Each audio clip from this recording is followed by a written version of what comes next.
Hi, welcome 2026. It's time to talk about risk. I've been in the financial advisory business since 1984. When I started in the business, the Dow Jones Industrial Average was at 700. Now it's at 48,000. In that period of time, I've seen 4 major crashes. And I'm also very familiar with the first major crash in our economy, which was 1929. All of these crashes were caused by gambling, worthless investments, and debt. Let's talk about it a little bit. 1929 was caused by margin debt. You could buy stocks for 10 cents on the dollar. It was ridiculous. Everybody went way into debt buying stock. Stock market will go up forever. Too much risk caused the Great Depression. Went worldwide. Caused hunger, homelessness, starvation all over the world because our economy collapsed. Then there was 1987. That was a few years after I started in the business. The market has risen rapidly on account of the savings and loans all of a sudden decided they could issue sub-quality bonds, otherwise known later as the infamous junk bonds. Junk bonds caused the crash of 1987.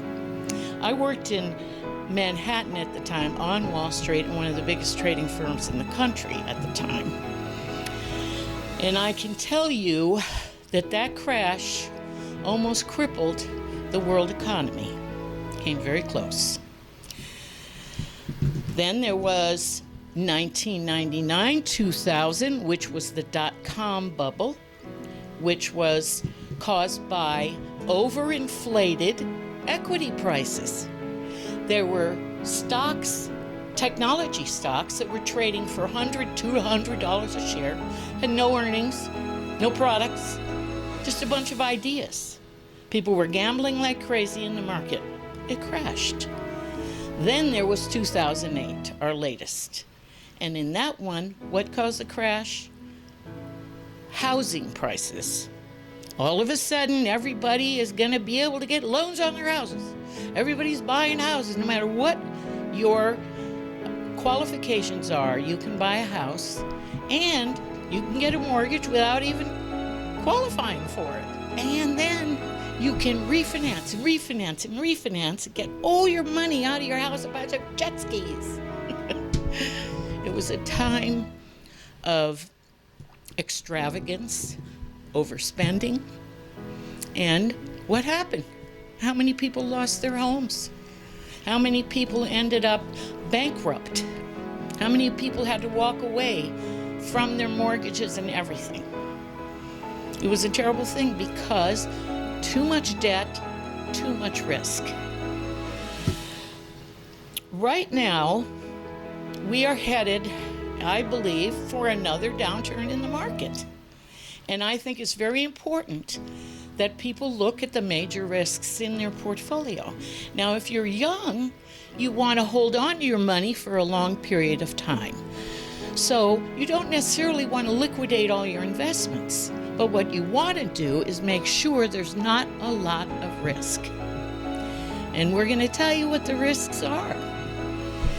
The other thing you want to do is, if you're a short timer, if you're older and you don't have that long to spend your money, you need to take less risk. You need to buy things that won't go down in case the market crashes. That way you'll have something left in the end. Market's gone up 33% since the normal levels of COVID. 36,000. Now at 48,000. It's a 12,000 point increase, which is 33%.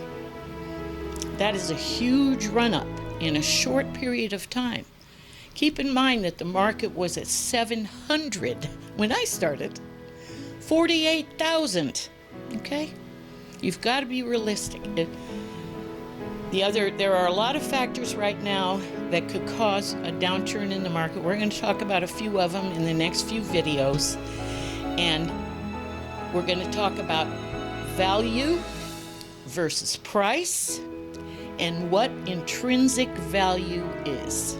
How you can really see whether there's real value in your investments or whether it's just air. And I want to tell you, there's a lot of air in the investments right now. And we'll talk about what that means. Okay, until next time, thanks.